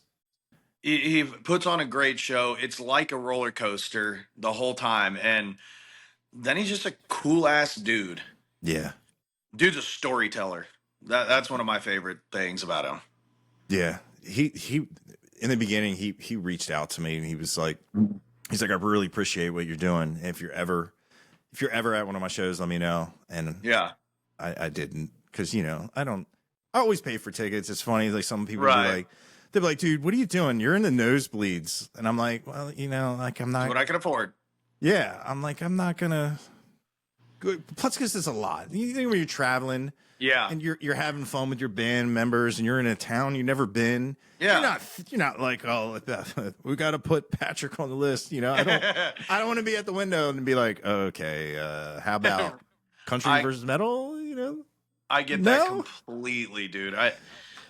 Even with like people like Corey from Shane, he'd be like, "Hey, got tickets for you." I'm like, "Oh, I feel like a piece of shit." Or Kyan, I'd be like, "Hey, y'all are at Mule Barn." He's like, "Yeah, you're already on the list." I'm like, "Take me off. Let me buy the ticket, please." Yeah, I hate taking free tickets, but I will.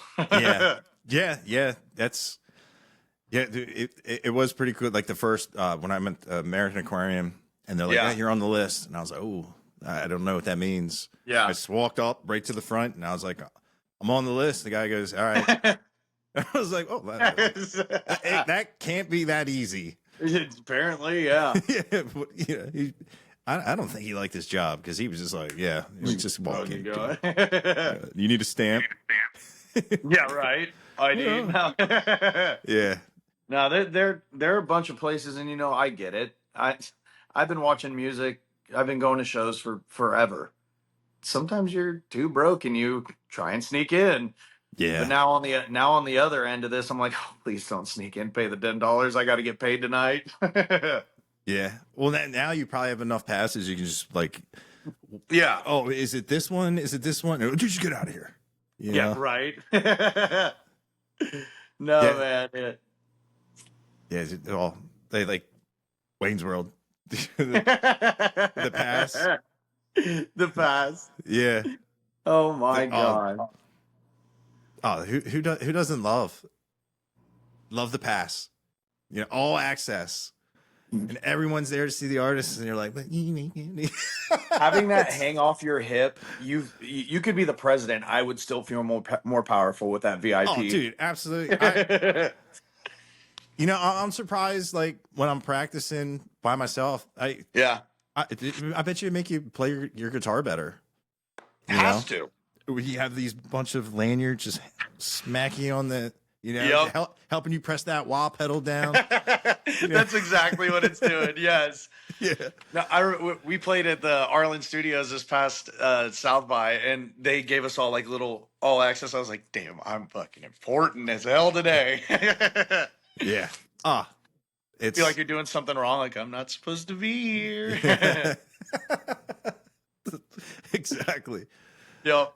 Yeah. It's man. What was it, like Key and Peele, where the guys like at the breakfast, like, ooh, I don't think I've seen that one. free eggs, ooh, continental breakfast, because that's how I like at Highway 30. Yeah. They gave me the pass. And I walked around. I didn't know what to expect. I didn't know where to go. Yeah. I was just like, okay. And I walked in between two tractor trailers. I was like, all right, well, there's a lady. Yeah. There's a lady with a flashlight checking things. That's probably where the important people are. And, it's Walk just your happy ass right up over there. Yeah. It was wild. I didn't know what to do. I just was like, because I'd never been backstage anywhere. Like I played places, but Yeah. they keep It's you not like the same when you're playing. Yeah, you're in the green. You have a schedule to adhere to, and man, you're in like a cattle chute. Here's a green. Here's that. Yeah, you have a lot of stuff to do, and then you wait. But yeah, it was funny. But that dude, it was so cool. The first, I came around the corner and I didn't know where else to go, and I just come around the corner and I hear, "Hey man!" And it was Cody Canada, Tanner Ustry, and I was like, Sick. I'm like, dude, from going to like not knowing anything, Yeah. to like Having people call your name out while you're at their shows. it's amazing. It's such, everybody's so, that's what I love. Everybody's so cool and so Hmm. nice. I haven't met anybody Same. that I've been like, I wish I didn't meet them, you know, like when Yeah. they say like don't meet your heroes, you know, because it could Right. be everybody I've met. And it's even like when with Shane. Shane was back Yeah. from a European tour. He said, dude, we were so tired. And I was like, you guys crushed it, you know? Even Yeah. though you know, like you could tell they were tired after he said, you're like, oh, we get man, Yeah. every single person that came up to that booth he talked to. Yep. And it was funny, it's like Chase came up to me and was, hey man, how's it going? I'm like, hey, it was, and this girl came up and she goes, who are you? I'm like, nobody. You know?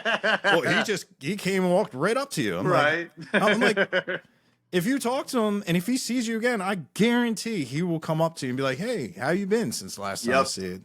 Oh yeah. I said, I don't know how they do it because, you know, it'd be like remembering everybody you walked past in a store. Yeah. But yeah, like I've seen them talk to people from other shows and be like, oh yeah, you from that show. It's just amazing how personable Yeah. artists like them you can be, because I mean, it makes a huge impact, dude. yeah. Like you're huge when they're like, hey, dude, there's nothing cooler What when you love an artist and they know who you are. Nothing. I even at the small tiny level we're at right now, like I you can see how much it means to someone when they're like, hey, and you're like, hey, blah blah blah, and you say their name, that you see them kind of light up. And I had to actively start trying to get better at remember, because I'll remember a face forever. Name, not a Same. shot. Same. So I've had to actively try to get better at that. But sometimes I love a good old Bubba. What's going on, Bubba? Yeah. That's if I can't remember, I'll notice you. I'll know who you are, just not your name. Yeah. I worked with an old guy. Everybody was Mo. What's up, Mo? Yeah, I never took anything. He called everybody Mo. And if Yeah. I could, hey, what's up, dude? Yeah. That's my go-to. Yeah, not my strongest suit. Names. Mm-mm. Yeah. Yeah, that dude, I'm the same way. I'll remember your face, but Yeah. yeah, the name. Yeah, I The, can't. the And name. like you said, I've seen like Shane remembers all these people's names. I'm like, pretty impressive. Because even the little amount of people I see, I couldn't imagine remembering just that amount of names. And they see millions of people. Yeah. Yeah. And you know, you say like we got the brains of cavemen. You know, how many people they know their whole life? Like 12? Their little, you know, their little clan. Those 12 people. That's all we're like wired to remember. That's it. A couple phone numbers that I need to remember and a Yeah. couple names. That's it. Yeah. And my wife's birthday. Got to remember that one. Yeah. Anniversary? No. Oh, yeah. Yeah, it's funny. My parents the other day, they were talking about the dinner they just had. I said, what were you doing there? That's like a fancy Yeah. place. They're like, yeah, it was our anniversary. I'm like, oh, sorry. Whoops. I'm like, Siri didn't remind me. That's her job because I forget That it bitch every Siri. year. Yeah. I'm like, Siri, remind me it's my parents' anniversary. Yeah, okay. Yeah, I'll never remember anyone else's anniversary. Nope. Yeah. That's I'll see it on Facebook, be like, "Congrats," but yeah. That's funny. So do you have any new music coming yeah. out? So the one that I wrote with Tim, that one's called "A Cold Day in Hell." I was kind of saying it was like a therapy session, and that one, it uh it gets me a little emotional. Especially sharing writing that song with Tim, like it's a little bit about feeling like you're not where you're supposed to be yet. You feel, lack for better words, like your soul's dying because you feel like you're being held or holding your own self back or something like that. Yeah. um Love that one. CJ, my old guitarist, the dude with Della, he played bass for us at South by, and he was like, yo, I wrote a new Caleb Michael and the Arrested song. I was, let me hear it. Oh, and it's a banger. It's called Guitars and Candy. I won't say what candy is on here, but um It's a good little drive-in southern rock and roll song, and we're trying to definitely get those two out this year. We have a few. Um, what do we have? Like four other songs that are pretty much done that me and my guitarist have written. Just haven't really sat down and busted out with the band. Just got like a full last take. But Guitars and Candy and Cold Day in Hell, that they're ready to go. And like I said, I already started cutting vocals with Tim on that one. Just kind of waiting for both of our schedules to open up and money to be available for that stuff. Yeah. I don't care how good of a friend I am with that guy. I'm not, and plus he's also got a producer in there. I'm gonna pay them. Like, they deserve every penny for the work that they're doing. But yeah, those are the two that we're really, really excited about. But yeah, the money's the biggest part about getting those songs out. But yeah, those should definitely be out by the end of the year. Nice. Yeah. Yeah, I'm excited to hear him. Oh yeah, man. I'm fun. It's always fun getting a new song and feeling the band come together. Because I tell the guys, like, obviously there's a desired sound that you're wanting, but it's like, do y'all's things. Let's hear what everyone's got. Maybe we all. That's one thing that I'm really big on with all of us. It's like, help each other out. Like, if you hear something someone could be doing, not even like better, but like maybe you feel like would match better with the bass and the guitar, share ideas. This Yeah. isn't a solo, one person, one person, one person. We're a team here. Like, make some sick ass music together. And I've been fortunate enough to where everyone that's come into this, they want to put their stamp on it and make it cool as shit. And I feel like it has. Yeah. Yeah, and that's good to have. No one likes a guy that's like, well, I'm here, I'm getting paid anyway. Right. That's not a fun guy you want to play with. You want to play with a guy that's, I In it did for the that. love of it. Yeah. Oh, dude, definitely. Works. And I mean, I feel like it's almost a script at this point because we've interviewed so many people. But I mean, when they come in, I tell them, I'm like, hey, like, this isn't your typical little garage band. Like, this is for real. Yeah. It's fun. It's great. Treat it as a job, because we're gonna have to conduct ourselves like that. We're gonna be in close quarters with each other a lot, and get used to being kind. Get used to sitting down with a pen and paper with Johnny or Josh and doing stuff like that. And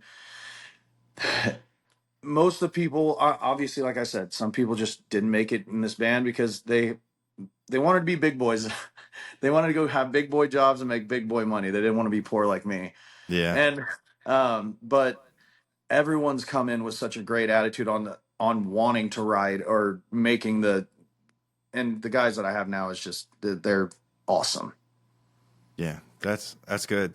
Yeah, because you, you want your band to be huge, to the moon. Exactly. Yes. Hell yeah. Where And it's about the love of the music. Like I said earlier, like, obviously I got to make some money so I can keep my lights on and talking to you on the podcast. But at the end of the day, I remember the first Facebook message I got when I released the song Water. Whew, choked me up just thinking about it.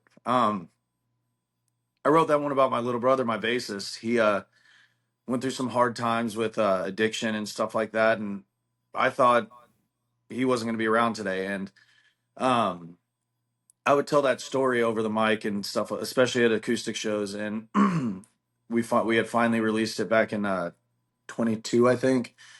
And some lady from California ends up messaging us, which she's a great supporter now. I talk to her all the time, and she shared her experience with her kid, or I'm not going to air out her laundry, but with what she has experienced with substance abuse and stuff like that. And that was, I could go without a paycheck for the rest of my music career because of that. It just Yeah. hearing someone connecting to a song the way that I connected to so many others, knowing that we were able to do that. Yeah.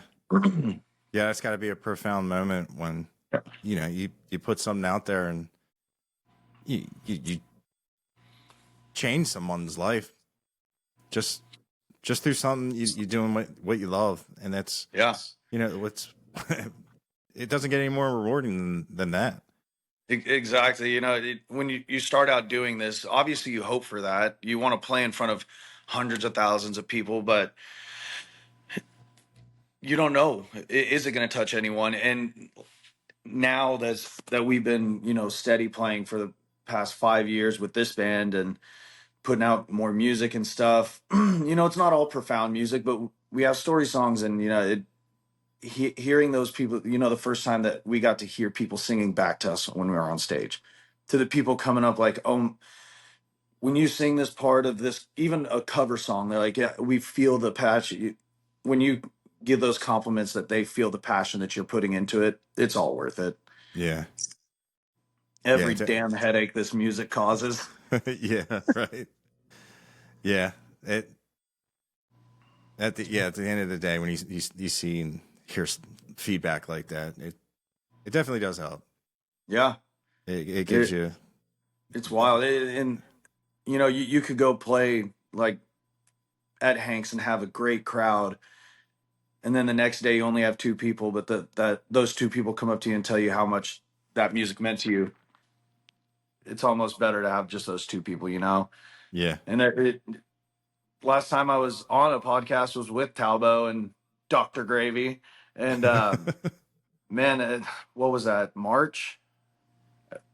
We had just hit like 5,000 monthly listeners, and we ended up getting our songs, put a few of them on different Spotify playlists, and the listenership just started shooting up. And that's where I'm mentioning the people singing your song back to you is fucking crazy. Yeah. Like, you do it at every concert you go to.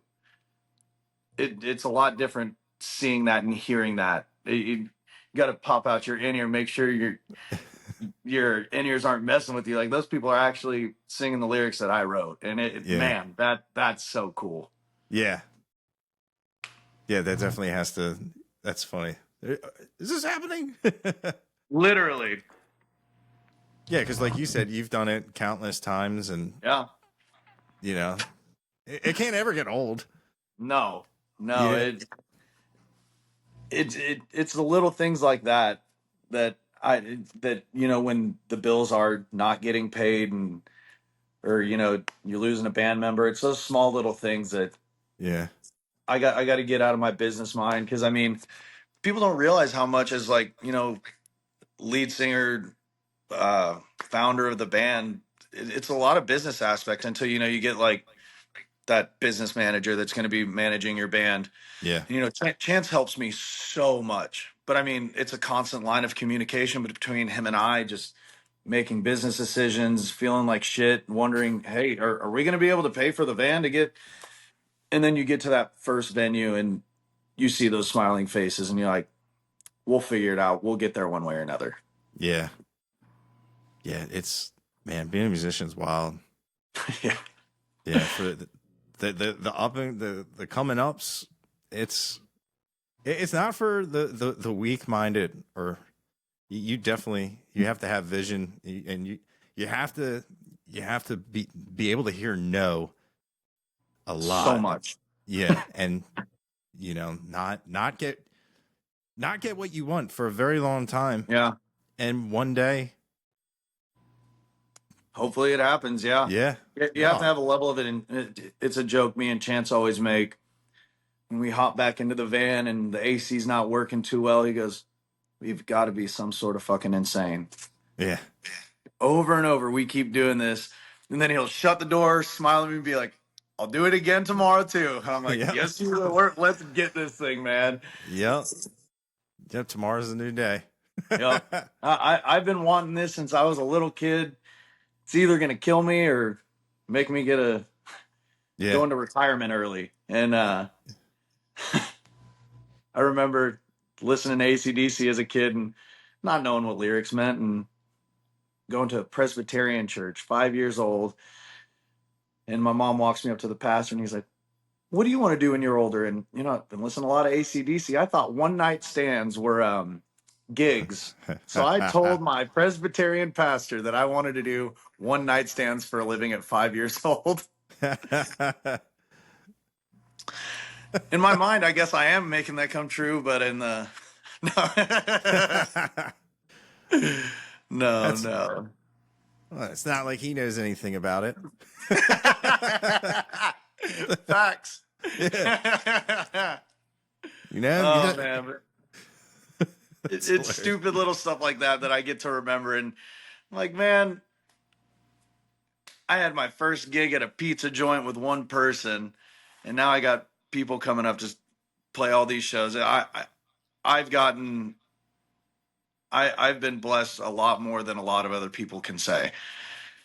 So even as bad as it may seem sometimes, like, dude, I get to be on a podcast with you. Like, that's cool as shit, man. I hope you realize that. Like, this was a little nerve wracking for me. So Really? thank you for having me on here. First of all, like, this is cool, man.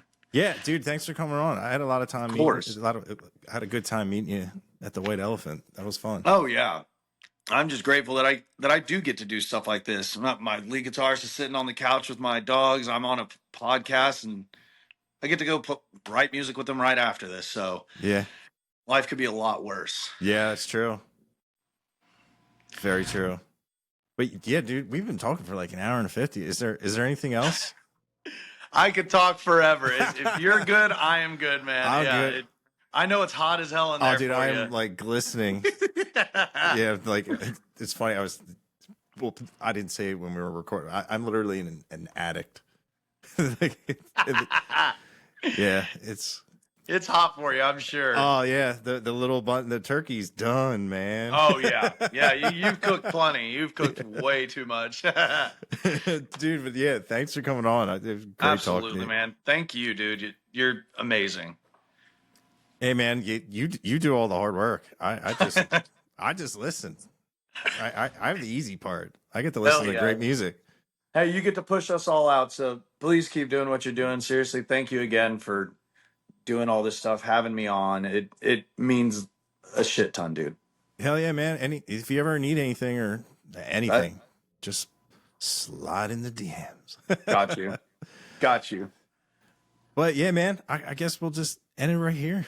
Yes, sir. Good All chat, right. man. Seriously. Yep. Yeah, dude. Thank you, Caleb. No doubt. Bye, man. Yep. You have a good rest of your night.